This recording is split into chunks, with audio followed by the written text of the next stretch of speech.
অনেকে আবার এখন বলতে শুরু করেছে যে আগেই তো ভালো ছিলাম, ইনক্লুসিভ সমস্ত দল যাতে অংশগ্রহণ করতে পারে সেই ধরনের নির্বাচনী যদি ব্যবস্থা গ্রহণ করে তাহলে আমরা বলতে পারবো যে আমাদের একটা আপগ্রেডেশন হয়েছে। এটি বলা হচ্ছে যে আগামী নির্বাচনের জন্য একটা যাত্রা এবং নির্বাচনের এই যে নির্বাচনটা আসছে এই জুলাই সনদ হওয়ার পরে সেই নির্বাচনটা ফেব্রুয়ারিতে হয়ে যাবে, সেই ব্যাপারে আপনি কতটা আত্মবিশ্বাসী? দেখুন, আমি অন্তত শত শত লোকের কাছে আমি জবাব দেই, আমি বলি যে নির্বাচন হবে, কিন্তু শত শত লোক আমাকে প্রশ্ন করে, আমার প্রশ্ন উত্তরের পরেও তারা বিশ্বাস করতে চায় না যে নির্বাচন হবে না। আমি জানি না এটা তাদের মনোচেতনায় কি পরিবর্তন এসছে, কিন্তু আমি মনে করি এই জন্য নির্বাচন হতে হবে। কারণ আপনি দেখেন যে ডক্টর ইউনূস সাহেবকে তো আপনারা ডেকে এনেছিলেন, ওনার গ্রহণযোগ্যতা বিশ্বব্যাপী এবং এটা কাজেও লাগছে অর্থনৈতিকভাবে, কিন্তু উনি আসার পরে রাষ্ট্র পরিচালনার ক্ষেত্রে উনি সঠিকভাবে ব্যবস্থা নিতে পারেন নাই, যার ফলে ওনার জনপ্রিয়তা 8ই আগস্টে যা ছিল আজকে সেটা নাই, এটা 50% কমে গেছে। এখন উনি যে কথাটা বলেছেন উনি কিন্তু পরিবর্তন করেছেন ওনার অবস্থান, এই কারণে আমি মনে করি নির্বাচন। কারণ উনি একটা জায়গায় বুঝছেন এই যাই যে কলহ হোক, নির্বাচন দেবো না 5 বছর 7 বছর এগুলো করে কোনো সমাধান হবে না। কারণ উনি যে কাজগুলো করে গেলেন এটা কিন্তু পার্লামেন্টকে রেটিফাই করতে হবে, কারণ উনি যেটা করেছেন সেটা কিন্তু সংবিধানে নাই। অর্থাৎ পার্লামেন্টকে রেটিফাই করতে গেলে একটা পার্লামেন্টে যারা যাবে মেজরিটি তাদের একটা সম্মতি লাগবে।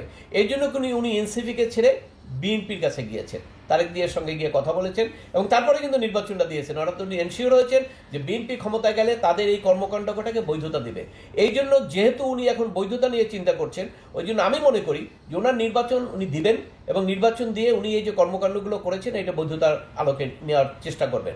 কিন্তু সেটি যদি না হয় এবং সেটি না হলে নির্বাচন হবে না, নির্বাচন না হলে কিন্তু ওনার বৈধতাটাও প্রশ্ন কবে হবে, কারণ বাংলাদেশে তো অনেক কিছু হয়ে যেতে পারে, তাই না, অনেক পরিবর্তন হতে পারে, সেক্ষেত্রে উনি একটা বিপদে পড়ে যাবেন।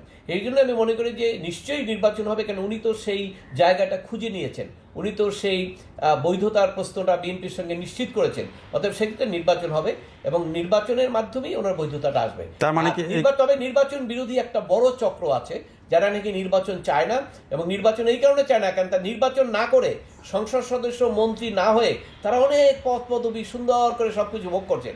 অতএব এটা একটা বড় চাপ থাকবে, কিন্তু সে বড় চাপ থাকলেও জনগণ যেহেতু নির্বাচন চায়, বিশ্বব্যাপী যেহেতু একটা চাপ আছে নির্বাচনের, এবং সেজন্য বিএনপির মতো একটা বড় দল যেহেতু নির্বাচন চায়, আমি মনে করি সেখানে নির্বাচনের বিকল্প কিছু নয়। যদি বিকল্প রাস্তায় কেউ যায় তাহলে বাংলাদেশের অবস্থা খুবই খারাপ হবে। তার মানে কি তাহলে যেহেতু বিএনপি মানে একটা সম্ভাবনা তৈরি হয়েছে যে বিএনপি ক্ষমতায় আসবে এবং সেই ফ্লোরটা নেওয়ার কারণে কি এনসিপি কি কালকে না যাওয়ার পরও সনদ স্বাক্ষর হয়ে গেল? এনসিপি ছিল মানে এটা ছিল জুলাইয়ের মূল মানে সনদটাই তারাই বলছে তাদের অনুপস্থিতিতে যে স্বাক্ষর হয়ে গেল, এটা কি ওই যে স্পেসটা পেয়ে যাওয়ার কারণে যে না ঠিক আছে এদেরকে লাগবে আমার এগুলোর বৈধতা দেওয়ার জন্য, এই কারণে কি? বিষয়টা তো একই রকম। ধরেন আপনার যখন যেহেতু যারা এই প্রস্তাবটা দিয়েছে, যারা সনদটা ড্রাফট করছিল প্রথম, তারাই যেহেতু নাই, তাই সেক্ষেত্রে আমি তো যথার্থ বললাম যে সনদ তো চিন্তাই হয়ে গেল। এবং তারপরে এখন যেহেতু নির্বাচন দিতে হবে, কারণ আপনি যেহেতু একটা বড় রাজনৈতিক দলের সঙ্গে কথা বলেছেন নির্বাচন দিবেন, আপনাকে তারা পার্লামেন্টে করবে, আপনার কর্মকাণ্ডগুলোকে বৈধতা দিবে, সেক্ষেত্রে এটি নিয়ে তো শিফট করা যাবে না। এই জন্য এই সনদ স্বাক্ষরের ক্ষেত্রে কে আসলো না আসলো এটা তো ডক্টর ইউনূস সাহেবের জন্য বড় ব্যাপার না। ওনার হলো সিঁড়িগুলো পারাতে হবে, নির্বাচনের আগে যে সিঁড়ি আছে এই সিঁড়িগুলো পারাতে হবে। একটা বড় ছিল যে একটা সনদ স্বাক্ষর, ইভেন কি এখানে যদি জামাত ইসলামও না যেত আমার ধারণা একটা সাইন হয়ে যেত, কারণ তার তো সিঁড়িগুলো পাড়াই ওই ফেব্রুয়ারির দিকে যেতে হবে নির্বাচনে, উনি যেভাবে অন্য কোনো দিকে তাকাবেন না, অতএব সেইভাবেই উনি আগাচ্ছেন। অতএব সেইখানে এখানে কে গেল না গেল ওটা বড় ব্যাপার না, সাইন হয়ে গেছেন, এখন বলা যাবে যে সনদ সাইন হয়ে গেছে, এখন সামনে আগাই আমরা। আগে যেই বিরোধী দল ছিল আওয়ামী লীগের যে 3টা নির্বাচন, বিশেষ করে 14, 18, 24, জাতীয় পার্টিকে বলা হয় গৃহপালিত বিরোধী দল। তাদের সাথে যারা ছিল অনেকে তো সরকারের অংশীদার ছিল। তো এই যে বিরোধী দল গৃহপালিত বলা হতো, এখন আওয়ামী লীগ নাই, জাতীয় পার্টি যদি না থাকে, অন্যান্য অনেক বাম দল নাই, সেই ক্ষেত্রে এই নির্বাচনটা কি আগের নির্বাচনের মতোই কি অনেকটা হতে যাচ্ছে? যেহেতু জামাতের সাথে বিএনপির আন্ডারস্ট্যান্ডিং সমঝোতা দীর্ঘদিনের তাদের সাথে, তো সেই ক্ষেত্রে কি ওই আগের ফর্মুলাতেই কি যাচ্ছে নির্বাচন? আপনার কাছে কি মনে হয়? দেখুন এটাকে কি পার্টিসিপেটরি বলা যাবে কিনা? না, পার্টিসিপেটরি দেখুন, নির্বাচন এখন পর্যন্ত আমরা যা দেখি সিচুয়েশন, সেক্ষেত্রে আপনি জানেন যে বাংলাদেশে 2টো দল এবং তাদের মধ্যেই দল অন্তর্ভুক্ত, একটা হলো বিএনপি সহ জামাত সহ একটা জোট ছিল এক সময়, আওয়ামী লীগ সহ 14 দল একটা দল, এইভাবে আমরা 2টা ফ্র্যাকশনই দেখি সবসময়। তো আওয়ামী লীগের সময় আওয়ামী লীগ 14 দল, জাতীয় পার্টি ওই লাইনের এরা নির্বাচন করেছে, অন্যরা নির্বাচন করে নাই, এই জন্য কিন্তু নির্বাচন গ্রহণযোগ্য হয় নাই, বলা হচ্ছে একপক্ষ নির্বাচন। তো একই অবস্থা যদি এবারও হয় যে বিএনপি জামাত ওনারা নির্বাচন করছেন কিন্তু অন্য কেউ নির্বাচন করতে পারছেন না আওয়ামী লীগ জাতীয় পার্টি, তাহলে কিন্তু ওই ক্রাইসিস থেকেই যাবে। এবং এই ক্রাইসিস থাকার কারণে আমরা যেটা মনে করছি যে একটা উন্নতি হচ্ছে রাজনৈতিক, সেই উন্নতি হবে না। কারণ হলো যে এইটা আন্তর্জাতিকভাবে সবাই দেখবে এবং দেশের মানুষও দেখবে। আর দেশের মানুষ তো এটা খুব কম না, তাই না? আওয়ামী লীগ বিএনপি তো কাছাকাছি, জাতীয় পার্টি জামাত হয়তো কম, কিন্তু আওয়ামী লীগ বিএনপি তো কাছাকাছি ভোট। এবং সবচেয়ে আপনার সোশ্যাল মিডিয়া বা বিভিন্ন দেখলে দেখবেন যে সরকারের কর্মকাণ্ডের কারণে কিন্তু ভোট তো সরকারের বিপক্ষে এখন গেছে। অনেকে আবার এখন বলতে শুরু করেছে যে আগেই তো ভালো ছিলাম, এটা তো সোশ্যাল মিডিয়ায় দেখি আমরা।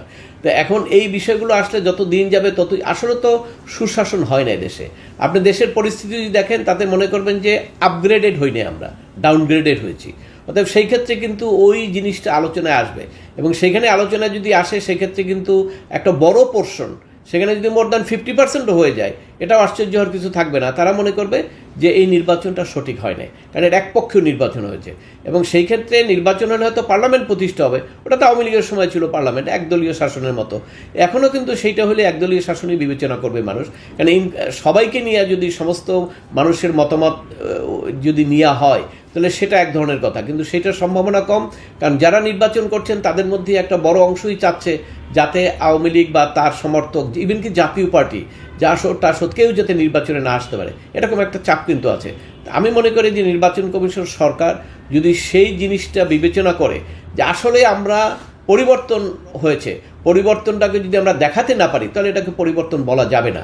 অর্থাৎ পরিবর্তন দেখানোর জন্যই কিন্তু একটা সামগ্রিকভাবে সকল মানুষের পার্টিসিপেটরি এবং ইনক্লুসিভ সমস্ত দল যাতে অংশগ্রহণ করতে পারে সেই ধরনের নির্বাচনী যদি ব্যবস্থা গ্রহণ করে তাহলে আমরা বলতে পারবো যে আমাদের একটা আপগ্রেডেশন হয়েছে, নাহলে আপগ্রেডেশন আমরা বলতে পারবো না রাজনৈতিক ক্ষেত্রে।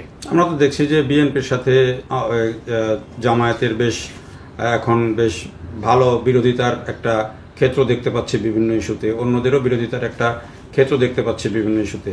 তো সেই ক্ষেত্রে কি এই যে বিরোধিতা প্রমাণ করে না যে পার্লামেন্টে গেলেও তারা এরকম বিরোধিতা করবে, নাকি এটা ভেতরে ভেতরে কোনো সমঝোতার জায়গা যে ঠিক আছে আমরা এখন যেহেতু আগামীতে যেন আমাদেরকে কেউ গৃহপালিত বিরোধী দল না বলে সেই গ্রাউন্ডটা তৈরি করা দরকার, এরকম মনে হয় কি? আমার দৃষ্টিতে সেটা না। আমার অ্যানালিসিস হলো যেহেতু আপনার যদি আওয়ামী লীগ থাকতো এখানে তাহলে জামাতে ইসলাম আর বিএনপি কিন্তু এক ধরনের ধারায় থাকতো, যেহেতু শক্তি তো দুইটা। এখন এখানে যেহেতু আওয়ামী লীগ অ্যাবসেন্ট, সেক্ষেত্রে জামাতে ইসলাম কিন্তু আবার ক্ষমতায় যাওয়ার জন্য প্রত্যাশা করছেন এবং তারা কিন্তু সেইভাবে ক্যাম্পেইন করছেন। সোশ্যাল মিডিয়া দেখলে বা বিভিন্ন দেখবেন যে বিএনপিকে কীভাবে আপনার ডিগ্রেড করা যায়, তাকে কিভাবে নিচে নামানো যায়, এ ধরনের কিন্তু একটা বড় প্রচারণা চলতেছে রাজনৈতিক বক্তৃতায় এবং সোশ্যাল মিডিয়ায়। এটার উদ্দেশ্য হলো যে যেহেতু দল দুইটা আছে এখন, বিএনপি এবং জামাত, অতএব সেই ক্ষেত্রে জামাত চাইবে যে বিএনপিকে হারিয়ে তারা কীভাবে ক্ষমতায় যাবে এবং তারা উৎসাহিত হবে, যেমন ইউনিভার্সিটিগুলো তারা জিততেছে, তাই না? তো সেই ক্ষেত্রে তাদের একটা প্রচেষ্টা এইরকম আছে, যার কারণে তাদের যে বক্তব্য এবং বিরোধ এটা উপরে যত কম দেখা যাচ্ছে এটা অন্তরে আরও বেশি হয়েছে আমার দৃষ্টিতে।